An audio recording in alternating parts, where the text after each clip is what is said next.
Again, I want to remind everyone we are applying the conflict perspective to health and illness. So far, we have talked about the producers of illness.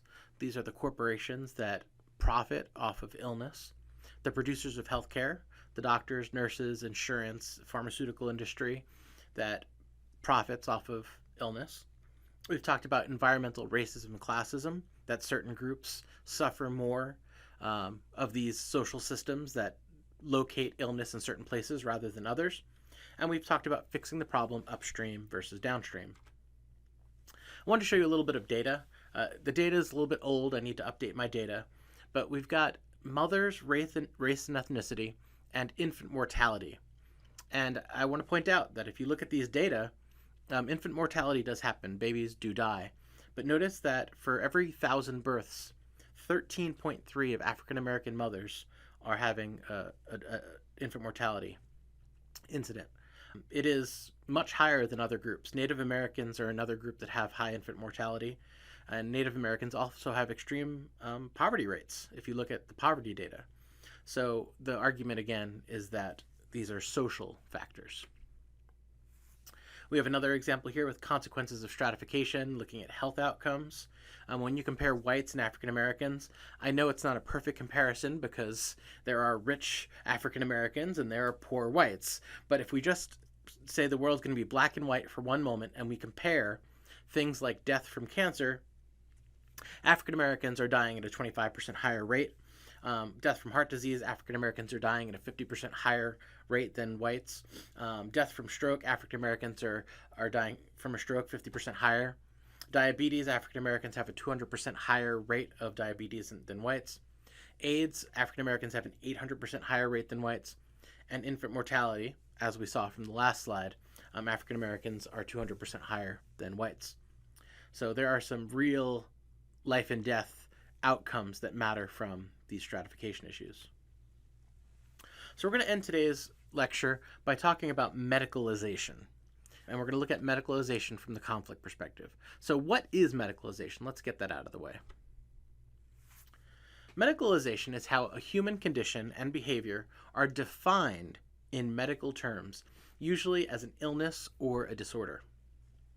What I would point out is that when we look at human behavior, we can see it in a lot of different ways. We can say, oh, you have a medical problem, therefore you need to go to a doctor. We can say, you have a criminal legal problem, and you need to go to the police. So one of these is called criminalizing a behavior. The other one is called medicalizing a behavior.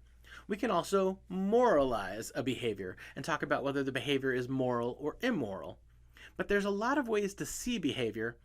But one of the main arguments of the conflict perspective is that two of the most powerful institutions in our society are the criminal justice system that argues that we should criminalize a lot of behavior, and the medical industry, which says we should medicalize a lot of behavior. And both of them have huge implications for how people are treated, the quality of our lives, and the type of democracy we're building. So the conflict perspective would ask the question, who benefits from medicalization, and how do they maintain their benefits? One scholar, Dr. Dorothy Polwich, wrote a book called The New Pediatrics. She argues that prior to 1950, pediatricians treated children under age 12. But starting in the 1950s, people started getting vaccinations, and the doctors found that they were only dealing with the common cold. Think about it. Once that vaccinations really started to be used heavily, doctors weren't dealing with polio or scarlet fever or measles or mumps or rubella. The only thing doctors were dealing with was the common cold. After the 1950s, they reinvented pediatrics in what she calls new pediatrics. Suddenly now, pediatricians were saying that they could treat children from birth all the way up to 18 years old. And pediatricians started to medicalize a lot more children's behaviors. Things like temper tantrums, bedwetting, fears, phobias, shyness, thumb-sucking, nail-biting, school problems, and traumatic experiences were all things that you should go to your medical doctor. And this is significant. Again, there are many ways to deal with the social problem. We can criminalize a social problem. We can medicalize a social problem. We could say it's something for your religious leader to deal with. We can say it's more of a legal problem that we need a new law about. But the lobby, the political group, pediatricians, wanted more and more Americans to believe that they were the correct person to solve a lot of these problems. So when we start to look at these issues, we realize that a lot of them are about making money. Medicalizing eating disorders, an example we already spoke about. It's a good source of income for medical doctors if we deal with the problem downstream, but it obscures the cultural roots of society's standards for beauty in women. That's the upstream solution. What about ADHD? Again, it's very lucrative for doctors, insurance companies, and pharmaceutical industries to say, if your child is very hyperactive and jumping all over the place, bring the child to us, we'll give the child a pill, and we've solved the problem. Notice doctors, insurance companies, and pharmaceutical industries are making money along the way. But sociologists say it's possible that the roots of the child's behavior comes from maybe inadequate parenting, maybe from a school that tells the child to sit in a chair for 6 hours a day, or maybe it's even a result of gender socialization where we're showing our children mass media that tells them that boys should be jumping around and jumping off the roof and hitting each other. There are some folks that say something like ADHD doesn't exist at all. We don't need to go that far. What we have to point out is that there is a money-making enterprise that's saying, let's deal with the problem as a medical problem, and there's a whole bunch of people who make money off of that solution. And the other ways of looking at it would be, oh, maybe we have to change our schools. Maybe we have to change the way we parent. Maybe we have to change the way we think about boys.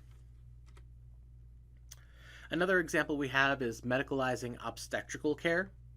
In the past, for, thousands of years, women went to other women and they caught the baby. They had a midwife, they had an elderly woman in the community who would help another woman give birth to a child.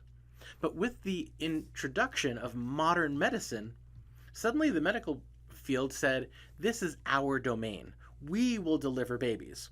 We will give you an epidural, we will do a cesarean section, and we will medicalize the whole process of giving birth. If you talk to people like my wife and I, who used a midwife, giving birth is a very natural thing. Can there be complications? Sure, there can be complications. But what percentage of births have complications? What percentage of births require a medical doctor? And what percentage of births just happen normally and a woman can just give birth to a child? They've been doing it for a long time. But instead, we've medicalized the whole process, and you need to have doctors, you need to be hooked up to machines, and you must be checked constantly to see that you're, doing what you're supposed to do.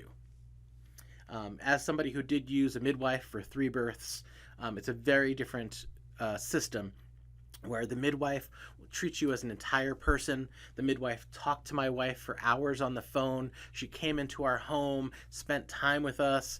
We talked about the birth, and she really dealt with my wife as a complete individual, not just a vagina that will, release a child. That's not the way it worked. And a lot of doctors, you come in, it's a quick office visit, and you're out, and they want to sort of be the director of your birth. There's a lot of research on when cesarean sections get scheduled, the high rate of cesarean sections in the United States. Again, this is all about doctors taking control of a behavior and saying this is our domain, and they're making money from it. In the end, I hope you understand that the conflict perspective offers a different perspective than the functional perspective, and generally we're following the money and asking who benefits and noticing that money is involved in illness and in healthcare.